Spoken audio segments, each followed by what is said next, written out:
Welcome back. It is the Vegas Take. Sharp and Shapiro, glad you could join us on a Monday. Coming up here in just a little bit, we'll be talking with in studio with former UNLV head interim coach Todd Simon. And coming up in the second hour, attorney Gloria Allred will be joining us as well to talk about this case about this fighter kissing this reporter on the lips after an interview, losing his boxing license. Bob Arum making some comments that I know Gloria did not agree with. So we will talk to her coming up here in just a little bit. It's Monday, so that means Chris Wynn is in studio. Boy, it was a fun weekend of sports, wasn't it, guys? I went to the Manny Pacquiao fight. It was electric in there. I love watching fights at MGM Grand. I actually enjoy that more than T-Mobile. I don't know. For a boxing fight, I just think it's a better place to see a fight. I love the T-Mobile Arena, don't get me wrong. But Manny Pacquiao at 40 years old, going into this fight against Thurman, who was completely undefeated. I can't remember the last time Thurman was knocked down. Pacquiao knocks him down, at least, in round number one with a quick jab. Pacquiao was extremely sharp. He is, I compare him to Tom Brady in this sense. At his age, what he's still able to do is unbelievable. It is absolutely incredible. And Pacquiao comes away with I didn't understand that scorecard. One of the scorecards gave it to Thurman. I thought that was a joke. I thought 115, 112, 116, 111 was about the vicinity of where the fight was, and I agreed with those two other scorecards. Manny Pacquiao is the winner. So I see Floyd Mayweather walking in to MGM, sitting down, and I say to myself, that's interesting. He doesn't go to all of Manny Pacquiao's fights, but he went to this one. There are hundreds of millions of dollars to be made if Manny Pacquiao fights Floyd Mayweather next year. That is why I think this fight is going to happen.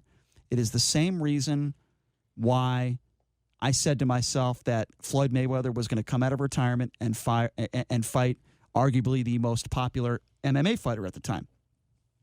I think this fight's going to happen. I think, at least I hope, that it will be a better fight. People can say all they want, and I agree with them that the first fight was atrocious. It was a terrible fight. But I think this would get monster ratings once again. And the fact that Pacquiao is as sharp as he is at his age, I think people want to see it happen again. I certainly do. You guys agree? Well, hey, when there's these types of dollar signs, right, JD and Brian, I think that's proper motivation, to say the least. Now, we saw what went down the first time around, okay? And they were still past their prime in that matchup. But you know the deal, right, Brian? It's going to be all about the hype. It's going to be all about the anticipation. And they're going to go with that theme, in my opinion, and I want to know if you agree, Brian. Are they going to go with the theme one last time? These guys, they may be on the back end of their careers. They may be, pushing 40 or in their 40s. But maybe there's one last chance to see greatness between both of these inside the squared circle. You think that's going to be the play? I would typically agree with that, but Pacquiao has already said he wants to fight till he's 45, just like Tom Brady. I said the same thing. You mentioned Brady earlier. Yeah. Pacquiao has very, very strong legs. He's quick. If he fights Mayweather, I think he's going to beat Mayweather. I don't. I still think Mayweather wins. I think he's, the best defensive fighter of all time. I still think Mayweather would win the fight. I think it would be a lot closer than it was in that Floyd first in fight. shape? Well, he's going to get in shape. There's no question he is the hardest, people say this all the time, the hardest worker and the hardest trainer in the history of the sport. He will absolutely get in shape if this fight does happen. And yes, I do believe it will. I think it will happen in Las Vegas, and I think it'll be awesome. I think it could eclipse $1 billion. I don't think it'll eclipse that much because I think the first fight was such a disappointment. I still think there is a small percentage of people that will not purchase this fight because of that reason, but I still think it will make a lot of money. I don't think it'll make as much money as the first fight, but I think it will do very, very well. The fact that, the importance is that Manny Pacquiao has to be healthy. We know he wasn't healthy in that first fight. I wish he didn't announce that because I think it tarnished his career a little bit, the way he handled that shoulder injury. But I do think the fight does happen. I think it happens next year, and I'm going to tell you, this was a really, really good fight to watch. This was not a snoozer. This was fun. There was a lot of action in this fight. I mean, heck, Thurman got knocked down in the first round. Yeah. And there were several moments in that fight where I thought Thurman was going to go down again. I mean, it was, and don't get me, look, Thurman, I was sitting next to one of Thurman's people.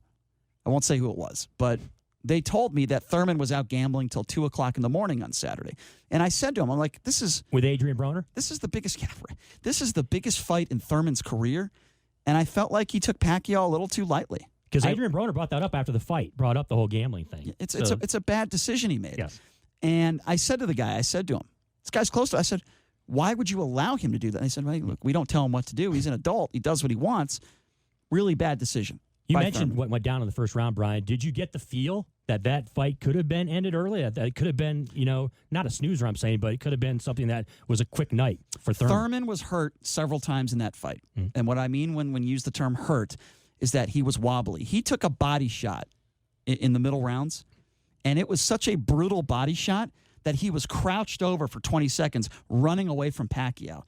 If Pacquiao lands a few more punches there, fight's over. He was very much hurt. He was saved by the bell a couple times, I felt like. And you saw the fight on Friday, Subriel. There's an international fight where the guy got hit so hard. He was pounded in the body towards the end of the fight. He took a bunch of shots to the head and the face, and he had surgery. And he had brain damage. He had actual severe brain damage. That was a different fight. That wasn't in Vegas, but he had to undergo surgery because of swelling in the brain. Look, boxing is an extremely dangerous sport. We all know that. And that guy who inflicted that damage on him, that wasn't even a knockout. That was just him being that powerful. He is a guy to watch moving forward. I think his name is like Subriel. I can't think of his last name, but he's a Porter. Did you say Sue Bird? Subriel. No, I thought you said Sue Bird. I believe he's a Dominican Republic fighter. WNBA All-Star game, by the way. Had to throw that in there. It is going to be in Vegas this weekend. I believe it's this weekend, right? Yeah, it's going to be a lot of fun. Looking forward to that. Looking forward to watching some of the best female basketball players in the world, and we're going to get a few of them on our show later in the week. So that's going to be a lot of fun as well. So the big fight in Vegas wasn't really the only big sporting event over the weekend, right? The biggest sporting event certainly was the British Open. Yes. Yeah, we had another major, and you looked at the top of the leaderboard over the weekend. You saw Justin Rose up there. You saw Brooks Koepka up there. You saw Jordan Spieth up there, and there were a bunch of. I don't want to. Have you told the story on the air? Because I think it'd be interesting for the listeners out there to hear. I told the gambling story. I'll get to that. Yes. I'll get to that later. Okay. But you see guys. That's the worst. You see guys up there at the top of the leaderboard like J.B. Holmes. You see guys up there like the man who won. Yeah. And you said to yourself, "Oh, these guys, they're not gonna." Shane Lowry. Do you think he's an athlete, Brian? You're talking about Shane Lowry.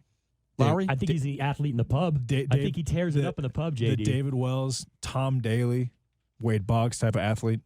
Well, I'm glad you brought that up because I actually was going to mention that.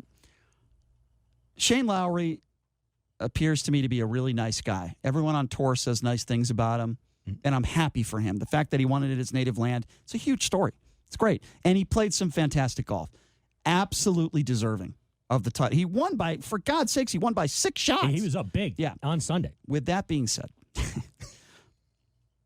the guy, now look, John Daly was always out of shape, but I've always said he was great for golf because of his personality, and he was just different, right? So maybe some people might call me a hypocrite here, but Shane Lowry, he just doesn't look like an athlete, right? And when people say, is golf a sport? I usually say no. And the reason why I say no is because of what transpired over the weekend. Shane Lowry is not an athlete, okay? He's got the man boobs going. Let's just call it what it is, okay? I don't think it's good for golf, and maybe people will disagree with me on this. I don't think it's good for golf when somebody who looks like that wins. I just don't. I think it's bad for golf. And look, I understand your opinion, Brian, but I would absolutely disagree that it's not a sport because it's about hand-eye coordination. Look, we have someone in this studio right now, okay, who look. And no disrespect, but it's not like Brian Shapiro is an Adonis physically, right? But when it comes to golf, you are a top-notch golfer. You are a scratch golfer. So you're making my point for me. The point I'm trying to make is that it's not about being in tip-top physical shape as a golfer. Okay, it's about hand-eye coordination. It's about your skill level. Okay, and it's a lot of it, Brian. I think you can speak to this. A lot of it's from the neck up. Right? It's about your thought process. It's about your approach. Let me stop you for a second. You just talked about eye-hand coordination. Okay, when you look at eye-hand coordination, is billiards a sport? Is bowling a sport? Is darts a sport? No, it's absolutely not. They're all sports, yes. I don't consider it sports. I don't consider it to be a sport unless you have to be in top-notch physical condition. Now, I will say this about golf. To be one of the top golfers in the world, and Tiger Woods set the precedence, I believe you do have to be in good shape. Rory McIlroy, Brooks Koepka, okay? Those guys are in tip-top shape. Dustin Johnson. To be a top golfer in the world, I think at this stage, you have to be in good shape. Shane Lowry is not a top 10 player in the world. He's not even close. But he does have. I think golf to me. When you look at Lee Trevino, Craig Stadler, a lot of players from the past that were not physical specimens, to say the least, but in their time, they were one of the best golfers in the world.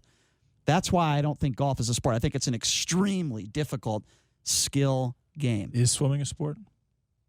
Yes, I do. Find me a swimmer, a gold medalist swimmer, or a top swimmer on the planet that looks like Shane Lowry. You can't do it. You can't do it. Is auto racing a sport?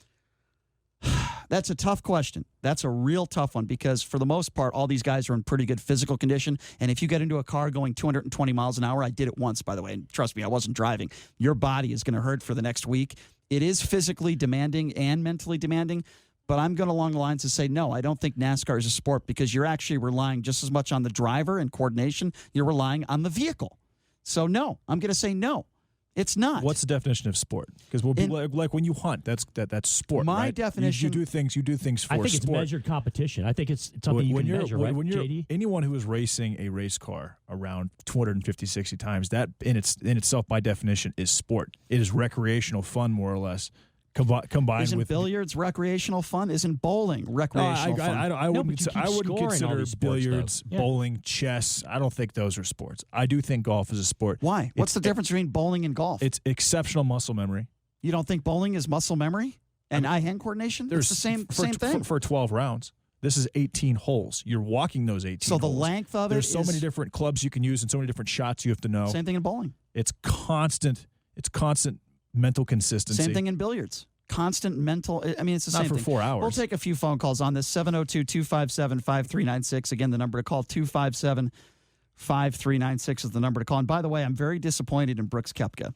He usually remains quiet, and he didn't have his best. The guy finishes fourth, and he was so angry. Oh, cool. He is the ass. He's turning him. Let me explain. He is developing a personality. Well, let me explain. Which is great. Let me explain why I'm saying that. I'm saying that because Brooks Koepka complained about slow play, and he played with his playing partner, J.B. Holmes. Now, J.B. Holmes is an extremely slow golfer. Yes. Extremely He's slow. notorious for it, right? But Brooks Koepka did not have his best day. And Brooks Koepka said, quote, after his round, what I don't understand is when it's your turn to hit, your glove is not on. Then you start thinking about it, and that's where the problem lies. It's not that Holmes takes that long. He doesn't do anything until his turn. That's the frustrating part, but he's not the only one that does it out here. Okay, Brooks, we're going to take some calls on this. Brooks, it is not anybody's fault but your own that you did not make putts. You did not putt well. Let's take some calls at 257-5396. Larry, what's going on? This is a black and white sweeping issue. Thank you, Larry, for the call. Appreciate that. 257-5396. Let's go to Jeff. Jeff, what's going on? Hey, Brian. By your logic, is baseball a sport then? Because there's certainly a lot of baseball players that aren't, or at least don't look like they're in tip-top shape. I think it depends on the position. I would say the same thing about the NFL, right? I think if you're a designated hitter and so you weigh, you're saying some of the people on a baseball field are playing a sport and others are not? Yeah, absolutely. Yeah, that's my opinion. I think if you're a designated hitter and you weigh 280 pounds and you're a guy playing first base and you look like you work out 8 hours a day, yeah, I think different positions require different skill sets. So, yes, I do think that. Well, baseball's a funny thing because baseball, there's been episodes where I bring up David Wells, right? David Wells went out and just got tore up the night before. He goes out and throws a no-hitter, okay? And David Wells wasn't exactly a guy with the most tip-top physique. So I think what the caller is trying to talk about is say, hey, there's pitchers out there that have beer bellies, and you talked about DHs and guys who don't play the field.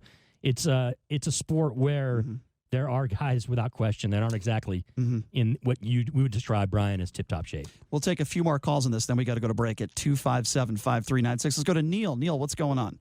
Hey, Brian. Yes, sir. Listen, I want to say Donald Trump is my leader. How do we go from golf to Donald Trump? Yeah. I don't know. Is Donald Trump? Hey, I want to ask you a question. Is Donald Trump an athlete? Do you think Donald? I hear he's a pretty damn good athlete, actually. I heard he's a cheater. I heard he's a cheater on the golf course. Yes. In fact, when he was running for president, I don't care. He's my leader. I'll follow him blindly. Yeah, regardless of what Rachel Maddow tells me every night. Well, I don't watch Rachel Maddow You because I watch think Rachel her show's- Maddow? You sit down and watch that? I Really? think her show is boring, so I don't watch that show. I do listen to her. She lectures for an hour, and she puts out her narrative. But listen, there's something I want. Hey, wait a second. Isn't that what Steve Sanchez does? He might do that too. I don't Okay, really listen fine, to him as fine. much Fair as I enough. do her. Fair enough. So Go ahead, I Neil. can't comment. Go ahead, Neil. Go ahead. I wanted I'm to sorry. comment something Yes. about one of the guys running for president, one of the Democrats. Have you been listening to the show, by the way? I was, and then I stopped. Because we've been So- talking about golf for like 10 minutes. I Okay. guess- All right, I'm Neil, not I'm going to be mistaken. nice to you, Neil, because you're a loyal listener. ahead. Go ahead. All right, I just wanted to mention this guy's name is Andrew Yang, I think.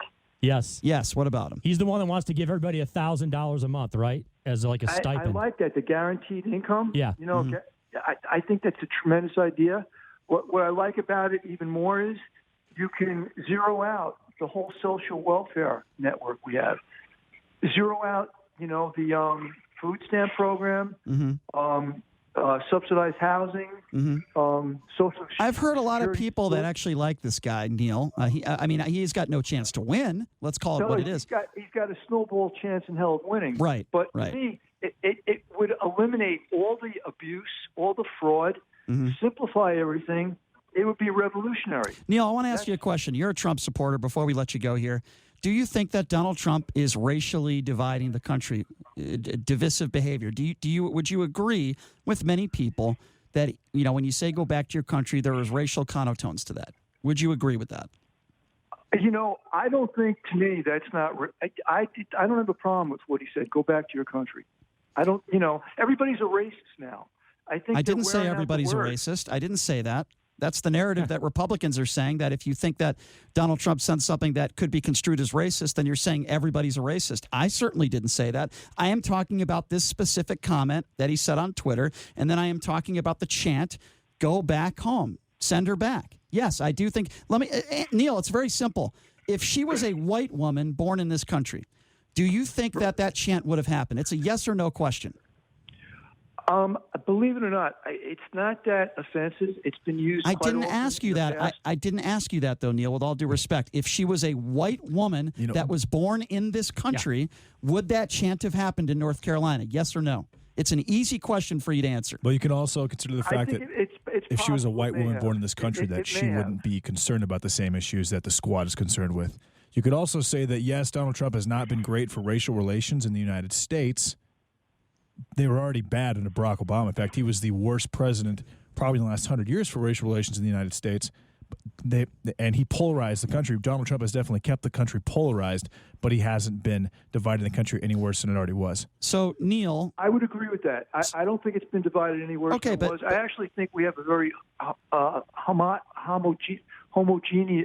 homogenized society. wait, say contrary that to word what, again. and MSNBC wants us to believe. Did you just say hummus? All right, He meant, Neil, he meant homogenized. No, I'm Yeah, sorry. I know what Okay. he's saying. Not That's a good sized word. Yeah. No, All right. homogenized. Listen, Neil, good to hear from you. I appreciate the call. Thank Thanks, you very Neil. much. That's why next segment we have Southern Utah head basketball coach Todd Simon. I just wanted to talk We're going politics to with get him. we're going to get your take, Todd, on I just want on to all talk things Donald Trump. I just want to talk to him for 30 minutes about Donald Trump. No, we're not going to do that to him. Anyway, what it'll- position does he play? He play the 3, the 4? You run him a point guard? Todd, I say, yeah. Todd, I have a question. Oh, hold on. We got to take a break. All right, this is going to be a lot of fun. So, former interim UNLV head coach, man, he's doing, and former Findlay head coach, doing such a great job over there at Southern Utah. We are going to catch up with Todd Simon coming up next segment. Attorney Gloria Allred will be coming up at the bottom of the hour as well. We'll take a quick break, and we will be back after this. You're listening to the Vegas Take with Sharp and Shapiro right here on the all-new 101.5 FM, 720 AM